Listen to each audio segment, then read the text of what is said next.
সালাম জানাইছি না? খারাপ লাগছে? নবীর দাঁড়ায় সালাম দিতে খারাপ লাগে? আহা মুসলমান, আমি ওই দিনটা দেখলাম ইউটিউবে, এটা হয়ে গেছে কয়েকদিন, সোশ্যাল মিডিয়া একটা তুলফার। এখন কিছু যুবক ভাই দেখলাম, কে বা কারা আমি জানি না তাদের পরিচয়, নবীজির মিলাদ এবং কিয়াম নিয়ে হাসি ঠাট্টা করতে, হাসি তামাশা করতে। নাউজুবিল্লাহ কইতেন। আশ্চর্য ভাই, আপনার তো চিন্তা করে চলা উচিত।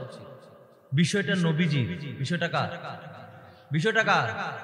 আরে আল্লাহর হাবিবের সামান্যতম চুল নিয়ে যদি কেউ ইহানত করে, সে কাফের হয়ে যায়। কি হয়ে যায়? সে কাফের। স্পষ্ট ফতুয়ার কিতাবের মধ্যে এসেছে, আল্লাহর হাবিবের সামান্য চুল মুবারক নিয়ে কেউ কটাক্ষ করলে সে কি হয়ে যায়? কাফের। আর আপনি আল্লাহুম্মা সাল্লি আলা এরকম ভেঙাইতেছে নবীজির, নাউজুবিল্লাহ কইতেন না? তোমার বোঝা উচিত ছিল এটা আল্লাহর হাবিবের বিষয়, ঠিক কিনা বলেন?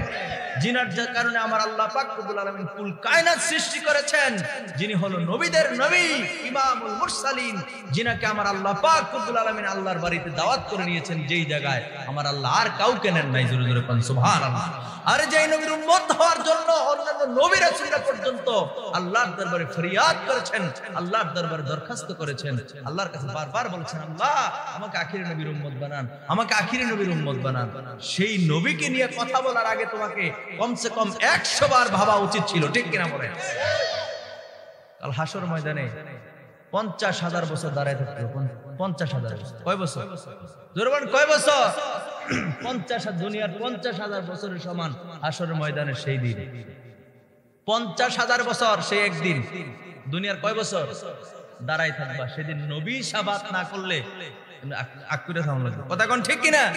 সেই নবীকে দুনিয়াতে একটু সালাতু সালাম, মিলাদ, দরুদ এবং সালাম পাঠাবো, সেই জায়গার মধ্যে এত কিছু ব্যঙ্গ করা, হাসি তামাশা করা, আমার মনে হয় জন্মের মধ্যে ভেজাল ছাড়া কোন মুসলমান নামদারি নবীজির নিয়ে এরকম কটাক্ষ করার সুযোগ।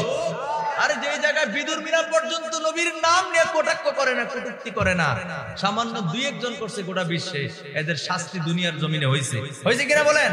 আর তুমি মুসলমান হয়ে দাড়ি পরে, টুপি পরে, পাঞ্জাবি পরে আল্লাহর হাবিবের সামনে এরকম বেয়াদবি। আল্লাহ এদেরকে হেদায়েত দান করুক, করেন আমিন। জোরে পড়েন আমিন।